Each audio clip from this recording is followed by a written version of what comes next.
Hey guys, Mr. Pokke here, back with another video. On this week's episode of CN Unit Analysis, we'll be talking about Jingliu, our latest 5-star Ice Destruction Hypercarry that can deal tremendous amounts of damage during her Spectral Transmigration state. She has low skill point usage, high multipliers, and packed full of self buffs. Jingliu can be considered a high risk, high reward unit due to the majority of the damage coming from within Spectral Transmigration.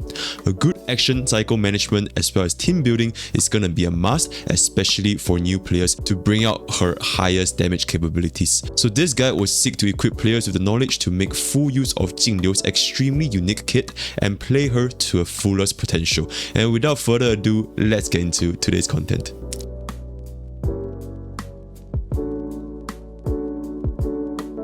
The most important tip by far is that we should use Jingliu's ultimate during her Spectral Transmigration, or rather her enhanced state. This is extremely important, and I'll be going much more in depth into this in her special mechanics section, but just know that Jingliu's DPS output is roughly 5 to 6 times higher if she casts her ultimate during her Spectral Transmigration state.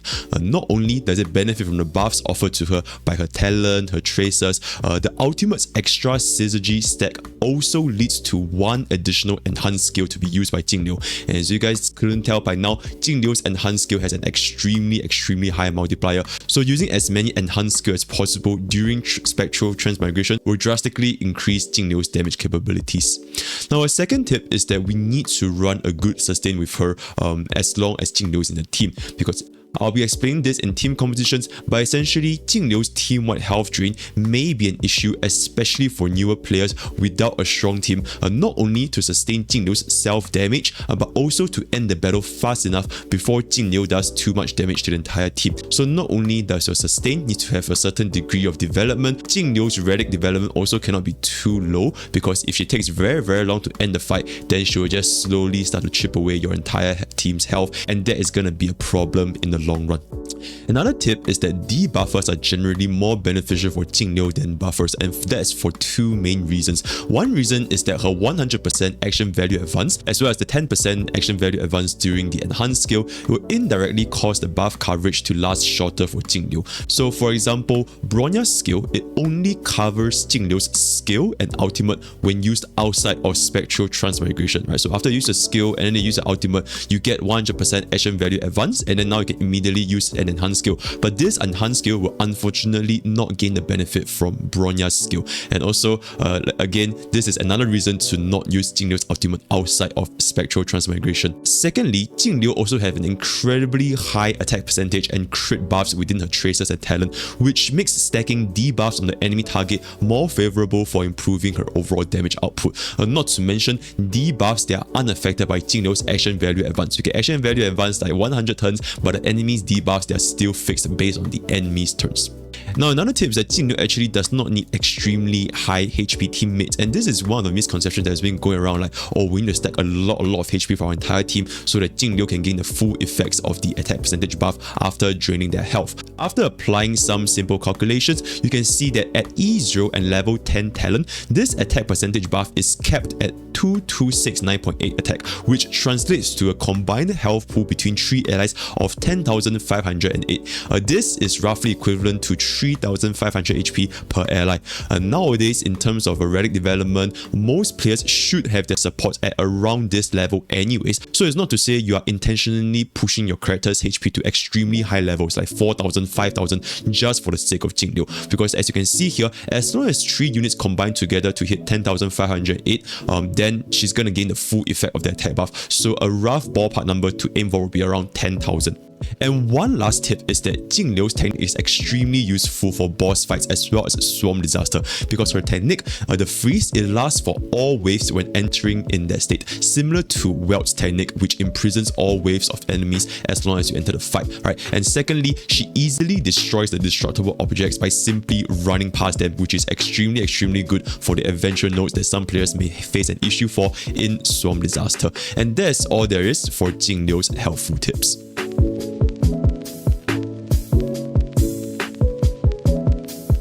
Now moving on to a trace priority, talent is gonna be above skill, above out into basic. Her talent, Crescent Transmigration, will be Jingliu's bread and butter since it benefits her entire kit. Jingliu's damage without leveling this talent can be comparable to Yanqing without having Soul Steel Sync, which is very underwhelming. So for the most part, the majority of Jingliu's damage will only come during the Spectral Transmigration state, and that's why Crescent Transmigration, her talent, needs to be leveled with the highest priority. Next, her enhanced skill Transcendent Flash is the majority of where her damage is coming from, while her ultimate will take a second priority, but both of these skills should be leveled with around the same level of priority, a talent taking the most between all three of them. Lastly, the basic is essentially never used because Jingliu will never ever use basic attack to generate skill points if players build the proper team with Jingliu. So if players don't even want to raise Jingliu's basic, that's also completely fine. And then for her 3 traces, Sword Champion Frost Wraith will increase her damage output, while the Death Realm will provide her with some extra safety net from crowd control. That being said, it is very likely that Jingliu will be run with allies that have cleanse, such as Bronya, Luocha, and Natasha. Hence, there is the less significance for Death Realm as compared to Sword Champion as well as Frost Wraith, right? Increasing her damage output from her traces is going to be a higher priority compared to her survivability.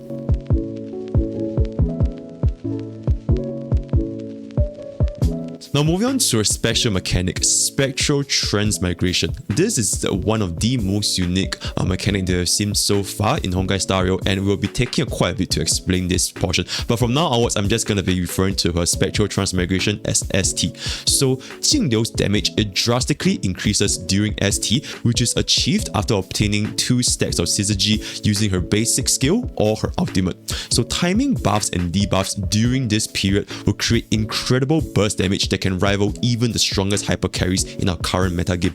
While achieving it using basic skills is relatively straightforward, there is one key question which I have already mentioned earlier just now. Should players ever use Jingliu's ultimate during her ST for higher damage output or outside ST for faster and higher uptime of this period? So after this section, the answer will become very clear. I'm not sure if it's easy to see at this point, but the left is essentially the damage output created by Jingliu when she uses her ultimate during ST, and whereas for the right is when Jingliu uses her ultimate outside of ST. The number essentially says that for the left side, which is she using ultimate during ST, it creates roughly a 6 times higher damage output.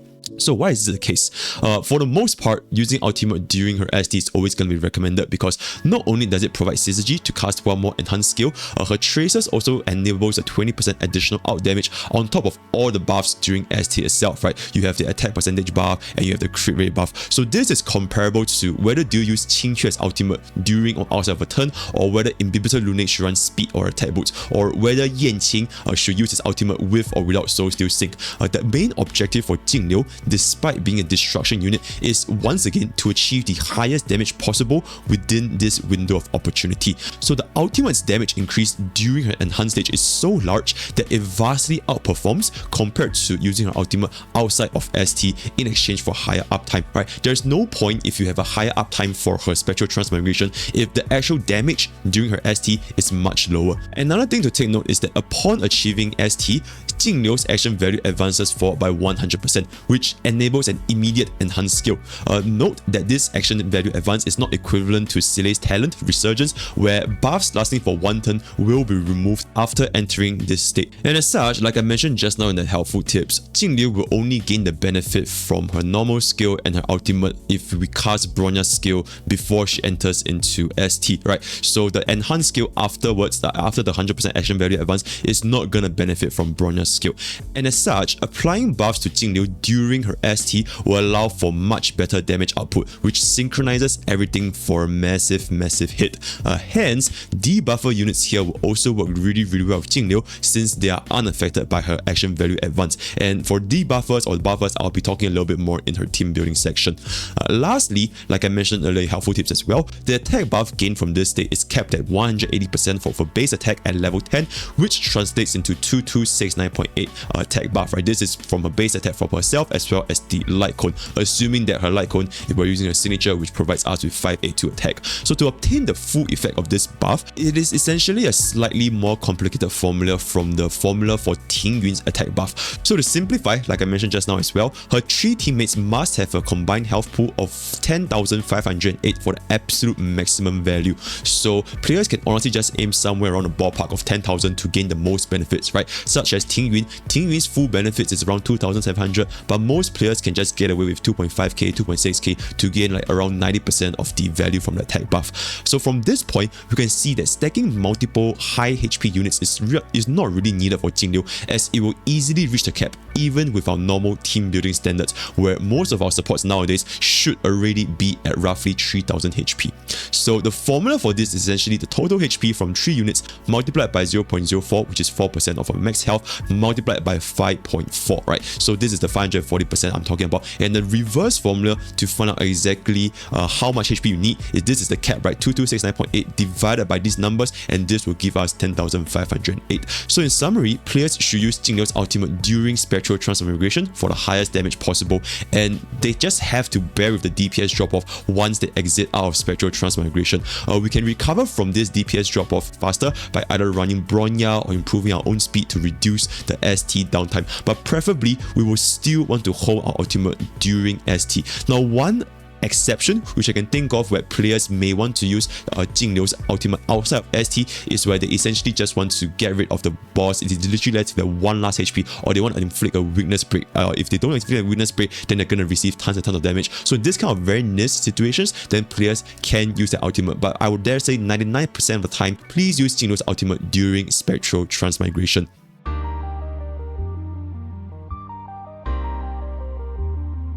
Now I'll be moving on to Jingliu's Eidolon Benefits. These is essentially the damage calculations for each of our respective Eidolons, the baseline taking 100% E0 and all the way to E6 at a whopping 269% damage increase. So I'll be breaking this down a little bit, but essentially for the most part, her E1 and E6 are really like the key Eidolons that increases the damage by the largest amount, right? So let's first go through her E1. The first part of the Eidolon for E1, which is basically a permanent uptime since it will happen every single time she uses her enhanced skill and her ultimate, while the second part is only triggered against a single target, but the uptime may not be as high due to the lack of single target in our current content, right? In MOC, in Storm Disaster, most of the time you're going to be fighting against bosses with like 2 different elites most of the time, but still it can be really good, especially when Jingliu faces those bosses that only has one of them and a lot of mobs, and Jingliu can clear mobs pretty easily since she is a destruction unit. Talking about her E2, it is a massive 80% damage increase on the next enhanced skill, but unfortunately it is only once per ultimate usage. So this is really good for burst damage, right? If you guys just want to clear a state as soon as possible, maybe like just like a one-hit KO, deal with your overall farming, deal with Simulator Universe, then it's really good. But this will fall off the longer the fight progress, because as you guys know, Jingliu's ultimate is 140 energy, so it can be quite difficult to get this 80% damage buff consistently and frequently throughout the course of the battle. Next, Jingliu's E4, it essentially further increases the attack percentage buff obtained from the talent while maintaining the HP drain at the same level, right? She will not drain additional HP, it's still going to be 4% of our allies' max HP. So how much does this actually improve? This basically improves the attack buff from a 2269.8 to 3215.55, which is essentially 1000 attack higher. That being said, this Eidolon is not really that important since Jingliu's attack with this original talent is already really high, and this will improve even more if we stack on Jingliu with a lot of different support buffs such as Bronya's attack buff, Ting Yun's attack buff, R-Star, Yukong, all these kind of buffs, right? So generally speaking, E4's value is not very high. However, this is not the case for Jingliu's E6. Jingliu's E6 is essentially her game-changing Eidolon. On top of a 50% crit damage buff, Jingliu now enters into Spectral Transmigrations with 3 stacks instead of 4 stacks, right? So because she now gains 1 extra stack of Syzygy. On top of this, now that we use Jingliu's ultimate during Spectral Transmigration, we can cast 4 enhanced attacks during this ST cycle, and we can potentially even reach 5 stacks with Ting Yun as our energy battery, or heck, even running ER rope, right? So coupled with E1, E2 and E4, Jingliu should easily be able to eliminate any stage with a single proc of a talent, making her like the true blue One Punch Man, or even comparable to Inhibitor Lunae's damage potential.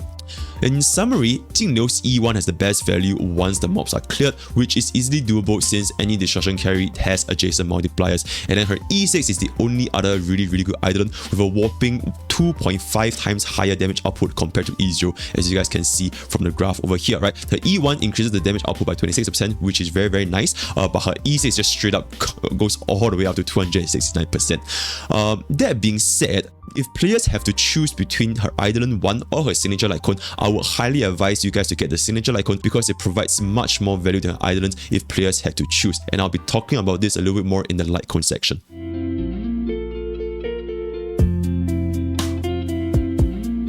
Now, moving on to Jingliu's energy thresholds. Now, her energy threshold is honestly very straightforward because there's just very little reason for us to run any energy regeneration rope, and there's no way we are going to run Inhibitor Lunae's like on her as well, which I'll be explaining a little bit later on. But just note that for Jingliu's very first turn, when she enters into battle, such as in MOC, Jingliu's technique will provide her with 15 energy, which brings her starting energy to 85 out of 140 while providing a stack of Syzygy. Right? She can then immediately enter into Spectral Transmigration after using a single skill, and as you guys know, Jingliu's normal basic skill is only 20 energy instead of 30 energy. So now she's at 105 out of 140.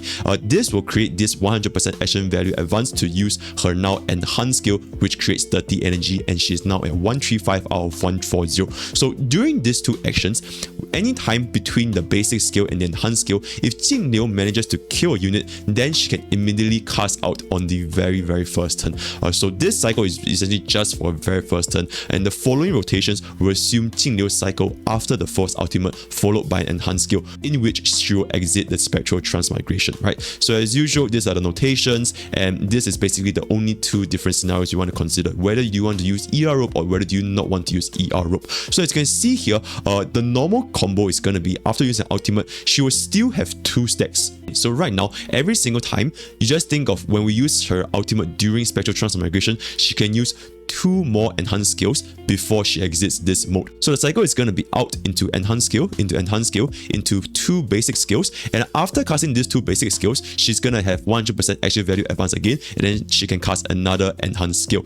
This cycle essentially is exactly the same as the top half. She is missing 5 energy, so she needs to get a kill throughout these 5 actions. So it is very unlikely for Jingliu to not get a single kill after doing 5 actions against most stages, right? Now, if players do want to run ER rope, so can Jingliu out with 1 action sooner? So the cycle, instead of using 1 more enhanced skill, is now instead going to be enhanced skill, basic skill. So we're at 125.37, which is basically missing 10 energy to out 1 turn earlier. Players can consider running ER on Jingliu if they feel they're comfortable getting a kill or get hit within these 4 cycles. So at the end of the day, this is ultimately going to be up to the player base. Just a little note is that E6 Ting Yun's ultimate is essentially equivalent to 2 enhanced skills, right? Because this 60 energy is equivalent to. So if players want to run Ting Yun with Jingliu, it is honestly possible, because with Ting Yun, Jingliu can now cast 2 ultimates within Spectral Transmigration, which translates into 2 more additional enhanced skill, and that will drastically increase her damage output as well. So Ting Yun is honestly a considerable pick for Jingliu.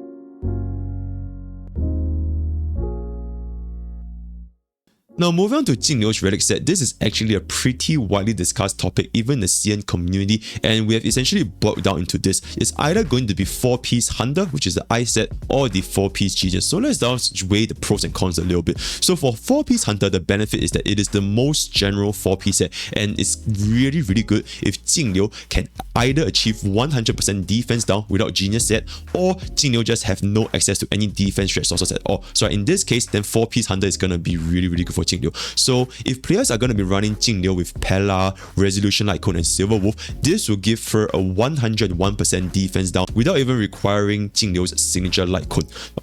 And in this case, since we have already achieved 100% defense down, and as we know, defense down cannot exceed 100%, then 4-piece Hunter is going to give Jingliu the highest damage output increase. Secondly, the uptime for Hunters is also really decent, since Jingliu wants to use the ultimate during Spectral Transmigration, like I've said it again and again, so it will benefit the next 2 enhanced skill available. If Jingliu uses the ultimate, basically the next 2 enhanced skill is always going to get buffed by the 25% crit damage from the Hunter 4-piece. Lastly, the ice damage percentage is very appreciated due to Jingliu's self buffs and traces not really covering damage percentage, right? She has a lot of attack buff, she has a lot of crit buff, but not damage percentage buff. To add on a little bit more to this, it is not recommended to run Jingliu with Musketeer 2+2, since like I mentioned, she does get plenty of attack from a talent. We can consider running Hacker Space as a 2-piece, but this is a slight waste, as Jingliu can easily achieve 134 with speed boots and 4 speed due to the speed within her traces, right? She is our only unit in the entire game that has speed traces, so because of this, we really don't need that much speed for Jingliu anyways. Now we'll be moving on to the 4-piece Genius set. Now in 4-piece Genius set, if the team building lacks 100% defense down, which is essentially what happens if Jingliu is using Pella, Resolution Lightcone, and a Signature Lightcone. If the team cannot achieve 100% defense down, then Genius is going to be the natural choice for Jingliu, because Hunter only outperforms Genius if the enemy already have 100% defense down, or if the enemy has like close to 0% defense down. So this might be a more common scenario than we think, since Jingliu will likely run with Pella plus Bronya plus Sustain, because Bronya just pairs really well with Jingliu, ensuring she goes faster, dealing more damage with ultimate and casting more enhanced skills during Spectral Transmigration. So this leaves us with Pella as the only source of defense down. With Pella's level 10 ultimate, S5 Resolution Icon, and S1 Jingliu Signature Icon, this will bring the defense down to 68%, and Genius 4-piece will bring this to 70 or 88% with a Quantum weakness.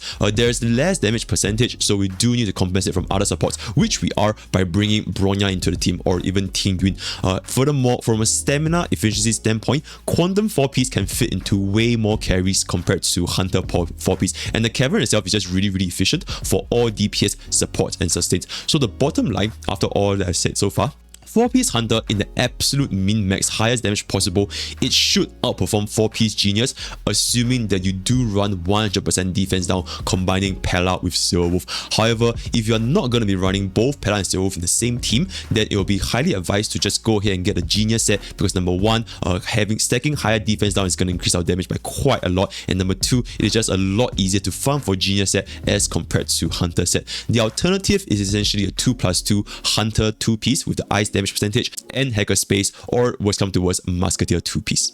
Now moving on to Jingliu's planetary set, this is honestly very straightforward. Routine is going to be your best in slot because the enhanced skills has a tremendous 250% plus 250% adjacent multiplier on skill, right? And the crit chance buff is also just a nice touch to maintain the efficiency for skills, so Routine is going to be the best in slot. Alternatively, we can use Salsoto if players just do not have a very good Routine set, because using Jingliu's ultimate during Spectral Transmigration deals significant amounts of damage, especially if we're going to be running an E1 Jingliu, right? If you're going to be running an E1 Jingliu, then Salsoto's damage is honestly not bad as well, right? Another note is that players with a 0 cycle setup, especially with Ting Yun, can see very decent value out of Salsoto, although it should still probably be lower than Routine Arena. It's just not too far off. At the end of the day, this is still going to be a much better choice compared to Space Sealing Station, due to Jingliu really having a lot of attack percentage buffs. So Routine Arena over Salsoto.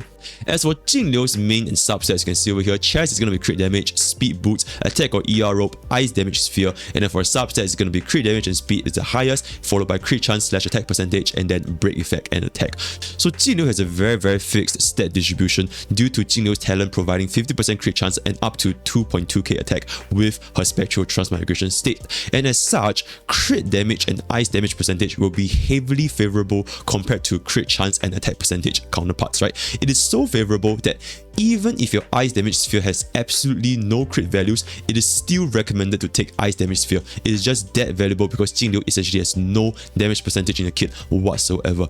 Her speed boots is also preferred for Jingliu because, like I mentioned, she does have a lot of attack percentage buffs for herself, and Jingliu wants to be fast enough in order to maintain the talent's uptime. But that being said, slow Jingliu running attack boots can still work if the Jingliu's damage output is so strong that it defeats the enemies within 2 or even a single Spectral Transmigration. Lastly, energy regeneration rope can be considered to out 1 turn earlier, but you do need to factor in that you need to find this extra 10 energy from somewhere else.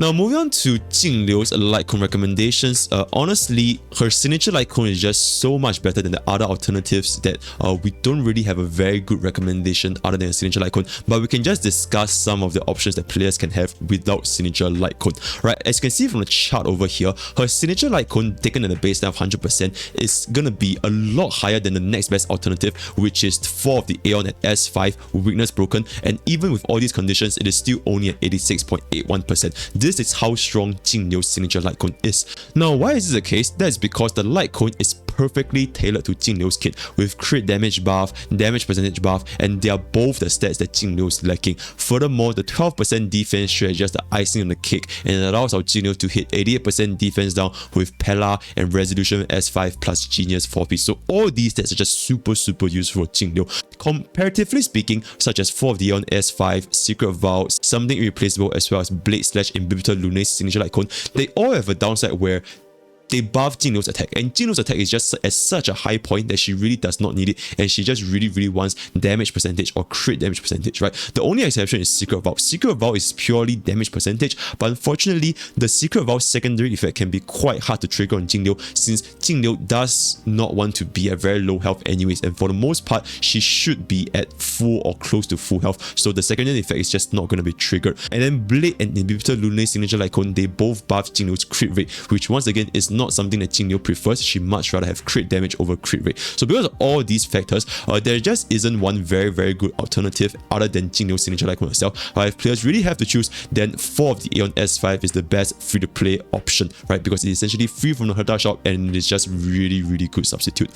In summary, when pulling for Jingliu, her signature Lightcone offers incredible damage output increase, comparable to In the Night on Zile and Before Dawn on Jingyun. It is that strong because in terms of Destruction Lightcone, that we just really don't have a good substitute for Jingliu. Not because the fact that Destruction Lightcones are weak, but rather Jingliu's signature Lightcone is just that strong on herself, right? But that being said, Jingliu's signature Lightcone, it is not as universal to other destruction units compared to Before Dawn and In the Night due to the difficulty of achieving 3 Eclipse stacks consistently for the 12% defense shred. Like I mentioned in Jingliu's Hype Watch, the Eclipse stacks will be lost the moment your unit uses an attack, and this includes follow-up attack. So Blade's follow-up, Clara's follow-up, they will all constitute as a follow-up, and then it will be very difficult to maintain 3 stacks and get the 12% defense shred. And as such, it is just not very comfortable to be used on other destruction units.